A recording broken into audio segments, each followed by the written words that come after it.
My daddy went on the mountain. And then I did not want tea. I did not want tissue. Broke down and started crying. And I'm like, oh, why are you crying? What did the healthcare field is not for daily.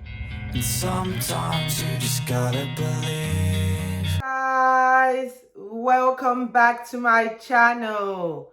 My name is Dele. I am a Nigerian YouTuber based in London. Welcome to my channel. First of all, like I always say, thank you to all those that watch my videos, like my videos, share my videos. Thank you. And if it's your first time seeing this beautiful face, so don't forget to like, share, subscribe, and all of those good stuff. So let's go straight into today's video.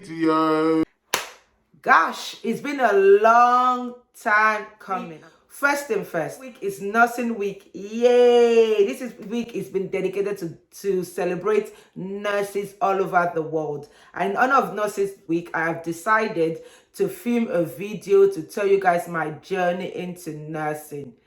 It wasn't a smooth journey. This is the time for me to talk about it. To be honest with you, I've always wanted this video for a long time, but I never got around to do it. So guys, grab a drink, grab a popcorn, because I'm going to be telling you how I started my career as a nurse. Growing up, I grew up in Nigeria, Lagos, Nigeria to be precise. I was raised by a professor and a nurse, and in the Nigerian community. So if you know what that means education is a must. Right from when I can remember growing up, my father instilled in us by fire, by force, that we must take our education serious.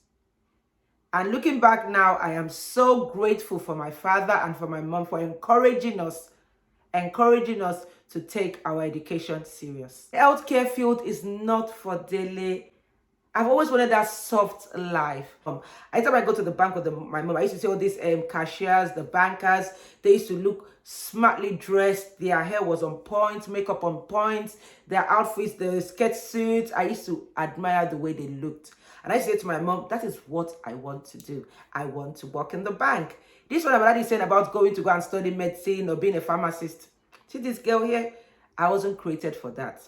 I've always said that from when I was growing up. Or sometimes when the broadcasters, they're looking all nice, having different attire every day, makeup on fleek, hair on fleek, outfit on fleek. I said, that's another job I want to do. I want to be on TV. I want to be a broadcaster. Maddie said, no, Dele, that is not what you're going to do. I have told you. You're going to pick a course within the medical field. But we used to go back and forth about it. I knew what he wanted, but we just couldn't agree on that. So when I got to secondary school while I was in Nigeria, I got to pick a course. He said to me, Dele, no, this is time for you to pick a course while you're going. When you're in school, make sure you pick a science subject. For the secondary school I went to, you had the 3 options to pick from. And he did say to me if I left to go for school that term, saying, Dele, make sure we've already spoken about it. Make sure you pick a science subject. In my mind, I said, this man, you're on a long thing. I am not picking science subjects. So when I got to school, it was time to select an option. I picked a finance option because I always wanted to work in the bank, or I always wanted to work on TV. So when I got home after that term and I said to him, oh, I didn't pick the science subject, you could tell he wasn't too happy with me. By the end of the day, it is my life. And I moved to the UK. But guys, let me tell you something. Before I left Nigeria, I think, this is always something I always said to my dad before he died, may his soul rest in peace. And I said that to my mom now. I say it to my mom all the time. I think before I left Nigeria, my daddy went on the mountain. I'll tell you guys why I say so. He went on the mountain to pray for me to fall in love with science subjects. I cannot believe it. Because as soon as I stepped my foot into the United Kingdom and I started my studies in the United Kingdom, I developed this passion for science subjects. Out of nowhere, those that know me know that me and science, we don't mix. Growing up in Nigeria, my friends were surprised that I am now a qualified nurse in the UK. When I got here, I just fell in love with science subjects. I was performing very well in my science subjects. I was doing excellently well. My daddy was surprised. Anytime I call him and tell him that I got a B, I got an A, He'll say, Dele, why? I'm so proud of you. You see what I've been telling you for years? I'm doing what is best for your future. I was predicted double A's in my science subject. I was like, what is going on here? Like, I was teaching people about science, physics, chemistry, biology. Me, like that. I had zero passion for science subjects when I was in Nigeria. Like I said, that man went on the mountain. Wow, I'm so surprised. I'm doing really well. Mommy moved to the UK with us. My daddy was back home in Nigeria. And she said, oh, wow, I'm impressed with you. Because she was working as a nurse then in the UK. So when I was time for me to apply to go to college, do my A-levels, I applied obviously to do health and social care. AVC, health and social care, is equivalent to 2 A-levels. And then I also picked another subject. Imagine, I picked chemistry. Guys, I tell you, my dad was on a mountain praying for me. I picked chemistry of all subjects. I combined that with health and social care A-levels, which is equivalent to 2 A-levels. So at the end of my 2 years A-level course, I went to university to study nursing. Even when I was telling my dad that I decided to study, he was happy at least. I'm sure he thought I was doing it for him, but I was actually doing it for myself. But first term in my second year, we were encouraged to start applying to university as early as possible because the deadline is January the 15th of every year. I'm not sure if that's still the deadline now, but when I was at school, you have to apply in the first term of your second year of college because the deadline is the 15th of January. Then by April, May, you get your letters for interviews. You get your interviews, you get your conditional offers, and then hopefully when your result comes out in August that year, if you get the predicted grade that you're supposed to get, then you can carry on with the conditional offer, make it unconditional offer because you've met the requirement for the course. The end of the first term, I already applied, and I was already applied for different universities all over the UK. I applied for 2 in London, I think there are 3 outside London. I wanted to live baby girl life. I wanted to move out of my mommy's house and go and do my thing at uni. Hero. I applied. Everyone was, my family were so proud of me. Everyone was excited that daily, like, wow, you're going to be a nurse. I got letters from all of the universities, all of the 5 universities. I can't remember which universities now. All of the 5 universities, they sent me letters for interview dates around April, May of that year that we're looking forward to seeing you at the interview. I prepped myself for the interviews. I was ready. Like, I felt like at the end of these interviews, I would then have to decide what university I want to go to. Like, I would be the one to select. You know, that was the plan for me. Anyway, I went for the first interview. I think it was around April that year.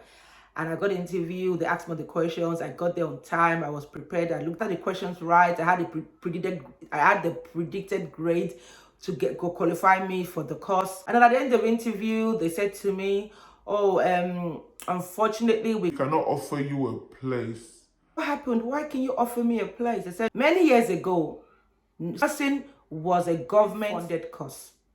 Enough for you to study nursing in the UK many years ago, you have to have residence in the UK or a British citizen.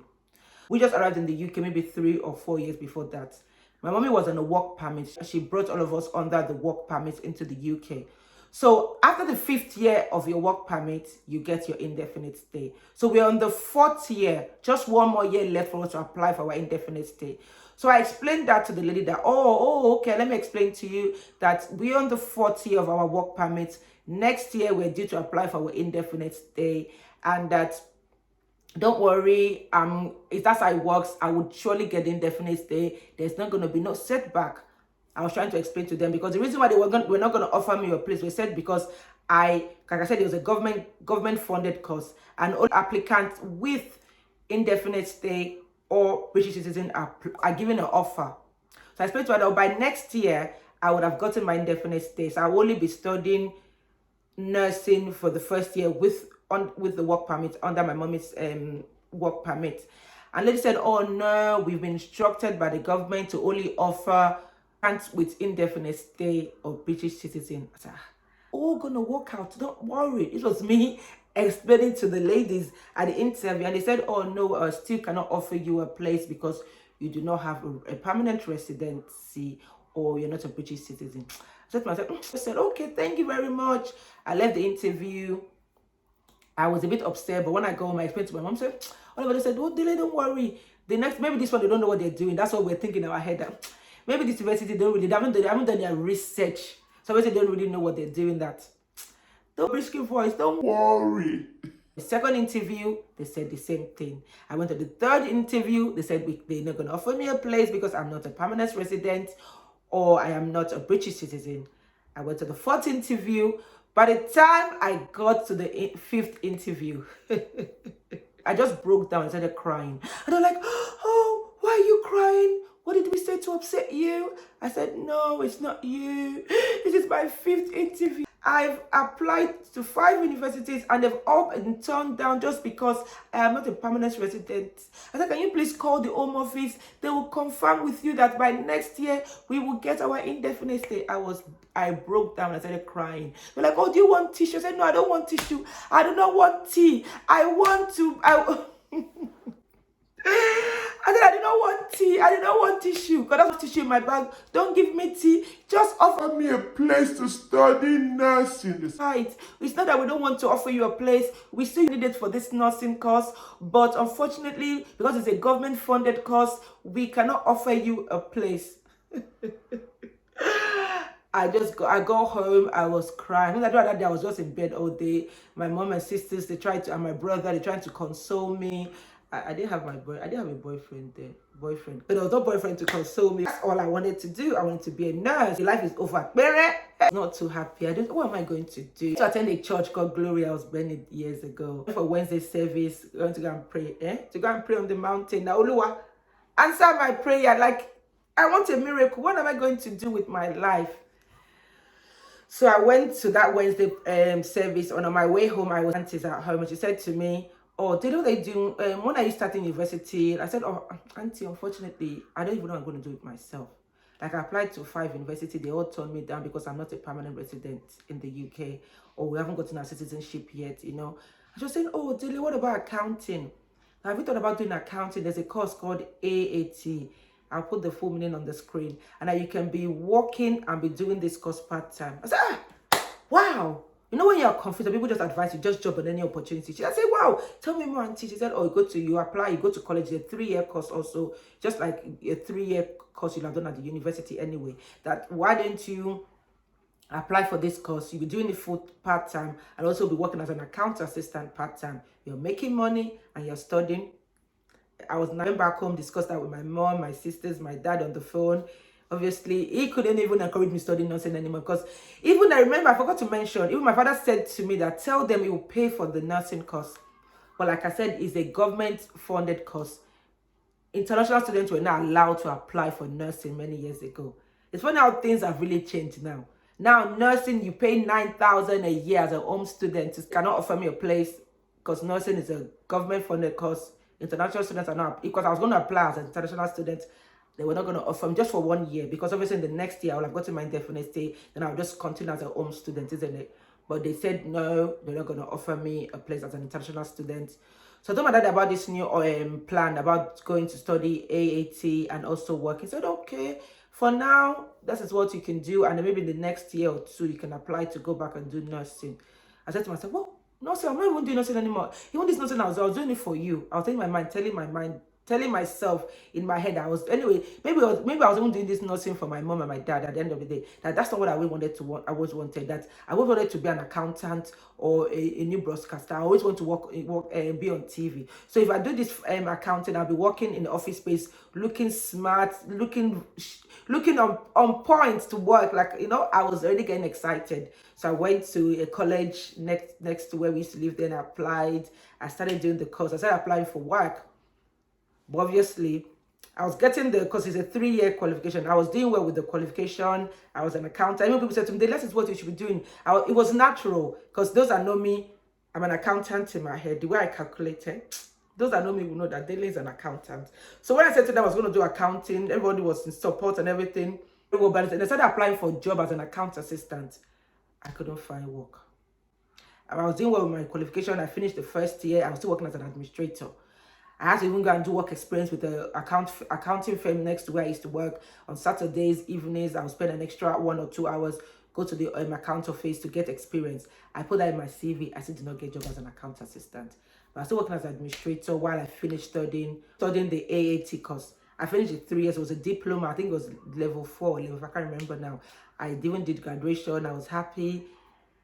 Then before I got married, so when I got married, we did my graduation together. I just continued to look for a job as an account assistant. I didn't even think about nursing because then we already got our indefinite stay, got our citizenship, all while I was studying to become an account assistant. Work as a qualified accountant in the UK. You need to study a course called ACCA. And I think that's an already 2 years or 3 year course. So I already started that course while after I got married. We'll do that for like a year or two before having children and everything. I already had a plan. I already had a plan in place. Then I got married, I fell pregnant, had my son. Then reality check kicks in that, okay, you finished the AAT course, you haven't gotten a job as an account assistant, you've started doing the ACCA, what do you want to do with yourself now? I didn't want to go back to the administrator job. I've tried this accounting pathway. I don't seem to get a job as an accountant assistant. Everyone telling me my qualification is here, my experience is here, I should match it up. Why will I match up my experience with my qualification when you people are not willing to offer me a job? No, I've done a bit of experience, I put it in my CV, but that wasn't good enough for them. So I just started thinking while I was on maternity leave. I went to America for a few months. My sister is a nurse in America, and I saw that the way she was living her life, because people should say, when you work within the health field, you won't have time for yourself. You'll be working. You won't live a baby girl life or soft life. But when I went to America, my sister is a nurse. She worked like 4 or 5 days, 5 days a week. And weekend, we used to hang out, go to parties. She was living her best life. I said, Dele, look at this. You can go back. I said to myself, look, you can go back to nursing. Now you have your British citizen. going back to uni at this age. Like, everyone around me obviously were not going back to uni. They were that working, having children, getting married, of course, doing placements. It was a lot. But I discussed with my husband, obviously, and we both agreed that, okay, this is the best thing for our future for now. Obviously, we didn't know the challenges. Like, they were looking at us like, hey! They were looking at us like, we are waiting for you. But thank God for God. So when I came back from America, I applied. But obviously, like I said earlier, the deadline to apply to study university every year in the UK is January 15th. I returned from America maybe like 26th of January. Obviously, I didn't miss the deadline to get in that September that year. But nursing courses some universities offer nursing courses twice a year. September intake and I think March or May intake, depending on what university you apply to study nursing. So I know that even if I don't get into September intake that year, I can apply to get in next year March intake. So I started the process, applied via UCAS. I just applied for 1 or 2 universities within where I live, because obviously I'm now married and I have a son. I can't be going and be living big lifestyle on campus. I had to stay home. Sent me a letter for interview. I went for the interview. I passed the interview and they offered me March intake because I said I missed the deadline for September intake, but confirmed to start in March. So the reason why they put me on the waiting list, because when the other applicants get their A-levels results, if they did not meet the requirement or they decide not to go with that university and go to another university, that means there'll be 1 or 2 spaces free that people like us on the waiting list can apply to get employer that I wasn't going to come back. I just told my husband, even I don't get to start in September, I'll go and do one other job for 2 or 3 months. And then before I start my course in March. But I was by faith, I believe that God will make a way, like God will come through for me. And it actually came. I went online to check my application. I noticed that they've changed my intake from March to September. I screamed. I said, what happened there? Like the spaces, I would feel like to offer you a September intake because you've been calling every day. The other people still on the waiting list, but because you kept calling, you showed us that you really wanted to start this September, and we selected you and I think 1 or 2 other applicants to start this September. Oh my gosh. After like 10 years of the first, I was rejected in 2005. Yes, 2005, I was rejected in 2005 because I wasn't a permanent resident in the UK. And then in 2012, I was finally given a start date to start my nursing course. I just want to share this experience with you guys. Like, whatever you're believing God for, whatever it seems like The doors have been closed so many times. As long as that's what God wants you to do not give up. Re-strategize, maybe take a break, do something else. But because if God wants you to do it, doesn't matter how long it takes for you to get to where you need to get to. Well, you will eventually get there, and you will share your story like I'm sharing my story with the world. But anyway, guys, thank you so much for watching this video. And next week's video, I'm going to give you guys a major update on my channel, guys. Like, I had to, like, it's coming. Like, I have to share this major, like, live updates regarding my content creating career. I had to share this with you guys. I felt like before I move forward with this channel, I needed to do a sit down video and discuss with you many updates that I have to share with you guys on this channel regarding my YouTube channel in particular. So guys, thank you so much for watching this video. Until next time, bye bye.